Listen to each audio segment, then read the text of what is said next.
প্রিয় শিক্ষার্থীরা, আজকেও আমি তোমাদের মাঝে নতুন একটি ভিডিও নিয়ে আসলাম।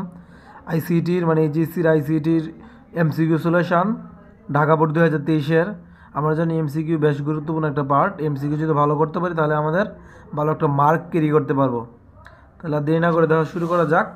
প্রথমেই দেখতে পাচ্ছ, আমরা তো জানি যে আইসিটি ক্ষেত্রে আমাদের এমসিকিউ হলো 25টি। হ্যাঁ, আচ্ছা, প্রথমেই দেখতে পাচ্ছ বলা আছে যে 5A এটা আছে হেক্সাডেসিমালে, তার পরের সংখ্যা কত। আমরা জানি কোনো একটি সংখ্যার পরের সংখ্যা যদি বের করতে হয় তাহলে তার মানের সাথে 1 যোগ করতে হয়। এখানে আছে 5A, এর সাথে আমি আরও 1 যোগ করবো, তাহলে পরের সংখ্যাটি পাবো। এর মান 10, আর এখানে হচ্ছে 1, 10 আর 1 11, 11 মান হচ্ছে B, আর এদিক দিয়ে তো 5, তো 5B, তাহলে আমরা 5B বলতে পারি। তাহলে আমার উত্তর হচ্ছে 2। তারপরে দেখতে পাচ্ছ যে বলেছে যে নেটওয়ার্কের উদ্দেশ্য কি। নেটওয়ার্কের উদ্দেশ্য হলো ইনফরমেশান শেয়ার, সফটওয়্যার শেয়ার এবং হার্ডওয়্যার শেয়ার। এই হলো আমার নেটওয়ার্কের উদ্দেশ্য। তাহলে আমাদের 2 এর উত্তর হচ্ছে 4। 3 একটি গেটের চিত্র দেওয়া আছে এবং বলেছে আমাদেরকে ওয়াই এর মান কী করো, বের করো। তাহলে এখানে ইনপুট হচ্ছে এখানে বি, যেহেতু ওয়ার গেট তাহলে আমি লিখতে পারি এখানে এ প্লাস বি। আবার এই দিক দিয়েও ইনপুট এ আর বি, তাহলে আবার লিখবো এ প্লাস বি, এবং এই দুইটা ইনপুট আবার এখন এদিক দিয়ে আর এদিক দিয়ে এসেছে, তাহলে এই দুইটির সাথেই যোগ আকারে থাকবে এবং তারা নট আকারে থাকবে। তাহলে আমরা এভাবে এটা ভাবতে পারি যে এ প্লাস বি, আবার যোগ চিহ্ন থাকবে, আবার হবে এ প্লাস বি, এটা যোগ চিহ্ন থাকবে কিন্তু হোল নট সবার উপরে। তাহলে আমরা যদি ভাঙি, এইখানে যদি ভাঙি তাহলে আমাদের এই প্লাসটা ইনটু হয়ে যাবে এবং এবার এ প্লাস বির হোলবার পড়বে, এখন হয়ে যাবে ইনটু আবার এ প্লাস বির হোলবারই পড়বে, হোলবার। তাহলে আমরা জানি যে দুইটি ইনপুট যদি একই হয়, একটি নীলই হয়, তাহলে এর জন্য আমরা নিতে পারি এ প্লাস বি হোলবার, এ প্লাস বি হোলবার নিতে পারি। এবং আমরা যদি এটাকে ভাঙি, এখন এটাকে যদি আমরা ভাঙি তাহলে পাবো এবার ইনটু, তাহলে পাবো এবার ইনটু বি বার। আমরা এটাকে উত্তর বলতে পারবো, এটাকে উত্তর বলতে পারবো। দেখো উত্তরে কোনটি আছে, এ প্লাস বি হোলবার রয়েছে, এ প্লাস বি হোলবার, তাহলে 3 এর উত্তর 3ই। এটাকেও দিতে পারতাম, এখন নেই যেহেতু দিলাম না। উদ্দীপকে বর্তনীতে 4-এ বলা আছে উদ্দীপকে বর্তনীটির আউটপুট ওয়াই ইকুয়াল 1 পেতে হলে আমাদের এ ও বি এর ইনপুট কত দিতে হবে। আমাদের 4-এর উত্তরটা করতে গেলে বুঝতে হবে যে এখানে আমরা পাবো 1, তার আমাদের অবশ্যই 0 দিতে হবে। দুটি ইনপুট, এখানেও যদি 0 হয়, এখানেও যদি 0 হয়, 0 আর 0 যদি যোগ করি আমরা 0 পাবো, এবং 0কে বার দ্বারা যদি উল্টিয়ে দিই তাহলে আমরা পাবো 1। তাহলে উত্তর হবে এটি, এর মানে 0 হতে হবে এবং বি এর মানে 0 হতে হবে। তারপরে দেখতে পাচ্ছ 5 নাম্বারটি, যে ব্লুটুথ এর ফ্রিকোয়েন্সি কত। ব্লুটুথ এর ফ্রিকোয়েন্সি হচ্ছে 2.45 GHz, মানে হার্জ। তাহলে 5-এর উত্তর হচ্ছে আমাদের 3। 6-তে বলা আছে যে টেলিপ্রেস্টেজেন্সের প্রয়োগ ক্ষেত্র কোনটি। মূলত টেলিপ্রেস্টেজেন্স আমরা কোথায় প্রয়োগ করি, এটা হচ্ছে ভার্চুয়াল রিয়েলিটিতে। আমরা টেলিপ্রেস্টেজেন্স ব্যবহার করি ভার্চুয়াল রিয়েলিটিতে। সাথে একটি উদ্দীপক দেওয়া আছে এবং দেখতে পাচ্ছি যে তার বয়সটা দেওয়া আছে বাইনারিতে, এবং তারা আমাদের কাছে জানতে চেয়েছে যে এই আতিকের বয়সের সমকক্ষ মান কি। মানে অক্টাল দেওয়া আছে, আবার দশমিকে দেওয়া আছে, আবার একসাথে দেওয়া আছে। তাহলে এখানে রয়েছে বাইনারিতে 101000, এটার সমকক্ষ বাইনারি মান, এই বাইনারি মানের সমকক্ষ কোনটি হবে। তাহলে আমরা যদি 3 বিট করে নিই, দেখো এখানে 3 বিট করে নিলাম, আবার এখানেও 3 বিট করে নিলাম। 100 হচ্ছে আমাদের 4-এর মান, এবং এইখানে যদি 3 বিট করি এখানে হচ্ছে 10 হচ্ছে আমাদের 2-এর মান। তাহলে আমরা 3 বিট করে যদি নিয়েছি তাহলে বলতে পারি এটি অক্টালে, 24 হয়েছে। মানে এই 100 চিন্তা করলে 4 পাচ্ছি, এবং 10 চিন্তা করলে আমরা 2 পাচ্ছি। তারপরে দেখতে পাচ্ছ 8-এ বলা আছে যে 10 বছর পর আতিকের বয়সের হেক্সাডেসিমালে কত হবে। তাহলে আমাদের 10 বছর পর যেহেতু বের করতে বলা আছে, তার মানে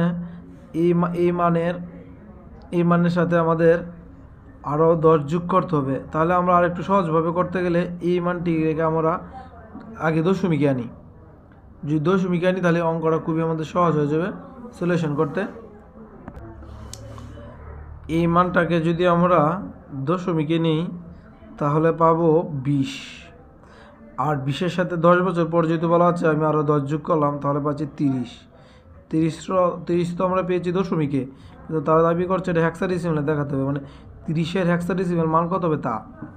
তাহলে এটা যেহেতু রয়েছে দশমিকে, আমরা যদি হেক্সা যেতে যাই আমরা জানি যে কোনো মানকে যদি হেক্সায় নিতে হয় দশমিক মানকে, তাহলে ভাগ করে তার ভিত্তি দ্বারা, তাহলে 16 দ্বারা যদি আমরা এটাকে ভাগ করি একবার যাবে। তাহলে এইভাবে করলে আমাদের হাতে থাকছে 14 এবং 14-এর মান হচ্ছে ই। আবার এই 1কে ট্রাই করব। 1কে তো আর মানে 16 দ্বারা ভাগ করা যাবে না, এখানে মন থেকে 0 লিখে ফেলবো এবং এই 0-এর উপরে যা ছিল তাই লিখবো। তাহলে এখানে লিখবো 1। উত্তর হচ্ছে আমাদের 1ই, এটা হলো হেক্সাডেসিমালে 1ই, এটা হেক্সাডেসিমাল। তাহলে আমাদের 8-এর উত্তর হচ্ছে খ। তারপরে দেখতে পাচ্ছ 9-এ বলা আছে যে 10টি কম্পিউটারকে ম্যাশ নেটওয়ার্কের আওতায় আনতে কয়টি তারের প্রয়োজন হবে? এটার উত্তর হচ্ছে আমাদের 45টি। 10টি নেটওয়ার্ক যদি আমরা এই নেটওয়ার্কের আওতায় আনি তাহলে আমাদের তারের প্রয়োজন হবে 45টি। তারপরে বলা আছে যে বায়ো ইনফরমেটিক্স ব্যবহৃত হয়, মানে কোন কোন ক্ষেত্রে আমাদের এই বায়ো ইনফরমেটিক্সটি ব্যবহৃত হয়, সেটি হচ্ছে ডিএনএ মেপিং ক্ষেত্রে এবং জিন ফাইন্ডিংয়ের ক্ষেত্রে। তাহলে উত্তর হচ্ছে 1। তারপরে দেখতে পাচ্ছ একটি উদ্দীপক দেওয়া আছে এবং এই উদ্দীপক শেষে বলা আছে যে উদ্দীপকে নেটওয়ার্ক কোনটি। এখানে বলা আছে যে করিম সাহেব তার প্রয়োজনীয় কম্পিউটার ভিত্তিক একটি সেবা গ্রহণ করলো যা 24 ঘন্টা খোলা থাকে এবং সকল সফটওয়্যার স্বয়ংক্রিয়ভাবে আপডেট হয় এবং কম খরচ এবং ব্যাকআপ ক্যাপাসিটিও ভালো। তার কম্পিউটারের বিভিন্ন দেশে কম্পিউটারের সাথে যুক্ত থাকে। এই বৈশিষ্ট্যগুলো আমাদের একমাত্র রয়েছে ওয়েন নেটওয়ার্কের ক্ষেত্রে, যার জন্য আমার 11 উত্তর হচ্ছে ওয়েন। ভারতে বলা হচ্ছে উদ্দীপকে উল্লিখিত সেবাটি হলো, মানে উদ্দীপকে উল্লিখিত সেবাটি আমরা কোন খাতে বলতে পারি? এটাকে আমরা বলতে পারি রিসোর্স স্কেলেবিলিটি, অন ডিমান্ড সেবা এবং পে ইজ ইউ গো সেবা। প্রত্যেকটি অপশনই সঠিক, যার জন্য 12 উত্তরটি আমি বলতে পারি 4। 13তে বলা হচ্ছে বৈশিষ্ট্য অনুযায়ী জীবকে শনাক্তকরণের প্রযুক্তি কোনটি? বৈশিষ্ট্য অনুযায়ী জীবকে শনাক্তকরণের পদ্ধতি হচ্ছে বায়োমেট্রিক্স। 14তে বলা আছে HTML এ ইমেজ ফরম্যাট হলো, মানে HTML এর ক্ষেত্রে আমাদের ইমেজ বোঝায় কোন ফরম্যাট দ্বারা, সেটি কি বোঝানো হচ্ছে? আমরা জানি ইমেজ ব্যবহৃত হয় PNG এবং GIF, এই দুইটি ইমেজ দ্বারা। তাহলে আমাদের 14 উত্তর হচ্ছে 1। 15তে বলা হচ্ছে একই ধরনের ডাটা সংরক্ষণ করে কোনটি? একই ধরনের ডাটা সংরক্ষণ করে এরে দ্বারা আমাদের একই ধরনের ডাটা সংরক্ষণ করা যায়। HTML এ বড় হেডিং এলিমেন্ট কোনটি? আমরা জানি সবচেয়ে বড় হেডিং হচ্ছে H1 এবং সবচেয়ে ছোট হচ্ছে H6। তাহলে 16 উত্তর হচ্ছে 1। তারপরে এখানে একটা উদ্দীপক দেওয়া আছে এবং উদ্দীপকে আমাদের 17তে বলা আছে যে বি এর মান কতটি বের করো। এখানে বি এর মান হবে গিয়ে 3। এটা কীভাবে হলো আমি একটু বুঝিয়ে দিচ্ছি। এখানে দেখতে পাচ্ছ এ এর মান দেওয়া আছে 2 এবং বলেছে এ এর মানের সাথে বি এর মান আরও 1 যোগ হবে। তাহলে 2 এর সাথে আমরা 1 যোগ করি, মানে সামনে যোগ করি, এই 2 এর সামনে যদি আরও 1 যোগ করি তাহলে আমরা পাবো 3, যার জন্য উত্তর বলতে পারি 3। সঠিক উত্তর 3। 18তে বলা আছে সিনট্যাক্সের কোন পরিবর্তনে আউটপুট 5 হবে? সিনট্যাক্সের কোন পরিবর্তন গেলে আমরা আউটপুট 5 পাবো? আমরা যদি এরকম করি যে বি সমান সমান a প্লাস 3, মানে এ এর মান হচ্ছে 2 আর আমাদের এক্সট্রা আকার আর এর সাথে 3 যোগ করব, তাহলে আমাদের 5 পাবো। 19-এ বলা আছে সি ভাষায় বৈধ চলক কোনটি? সি ভাষায় বৈধ চলক হচ্ছে একমাত্র রুল 07, কারণ আমরা এই @ বা স্পেস এগুলো ব্যবহার করতে পারি না, একদম স্বাভাবিকভাবে লিখতে পারি যেগুলো সহায়ক বই লেখা হয় সেটাকে আমাদের সি ভাষায় বৈধ সহায়ক বলতে পারি। এর জন্য আমাদের বিশেষ কোনো ক্যারেক্টার এখানে ব্যবহার করা যাবে না। যার জন্য 19-এর উত্তর হচ্ছে 2। 3-এ বলা আছে যে ন্যানো পার্টিকেলের আকৃতি কত? ন্যানো পার্টিকেলের আকৃতি হলো 1 থেকে 100 nm। 21-এ বলা আছে যে কোন তাপমাত্রা কোষের অক্সিজেন সরবরাহ বন্ধ হয়ে যায়, মানে কতটুকু তাপমাত্রায় আমাদের কোষের অক্সিজেন বন্ধ হয়ে যায়? সেটির উত্তর হচ্ছে -41°C থেকে -196°C। 22-এ বলা আছে নিচের কোন ট্যাগের এট্রিবিউট থাকে? আমরা জানি শুরু ট্যাগে এট্রিবিউটগুলো লিখতে হলে শুরু ট্যাগে এর উত্তর হচ্ছে 1। 23-এ একটি বক্স দেওয়া আছে এবং বলেছে আমাদের যে উদ্দীপক শনাক্ত করে কোন গেটের এটা আউটপুট।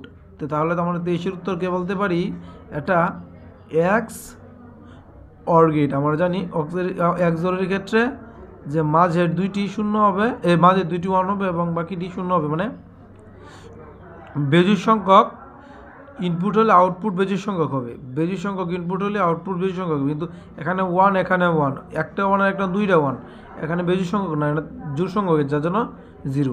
একটি 0, একটি 0, 2টি 0 হয়ে গেলো, যার জন্য এটাও বেজোড় সংখ্যক না, যার জন্য 0 হয়েছে। তার মানে বেজোড় সংখ্যক ইনপুট হলে আউটপুট 1 হবে। তারপরে বলতে হবে সার্ন, CERN, সার্ন কোথায় অবস্থিত বলা আছে? 24-এর উত্তর হচ্ছে আমাদের সুইজারল্যান্ড। আমাদের রিডিং পড়লে খুব ভালো করে আমরা এটার ধারণা পাবো।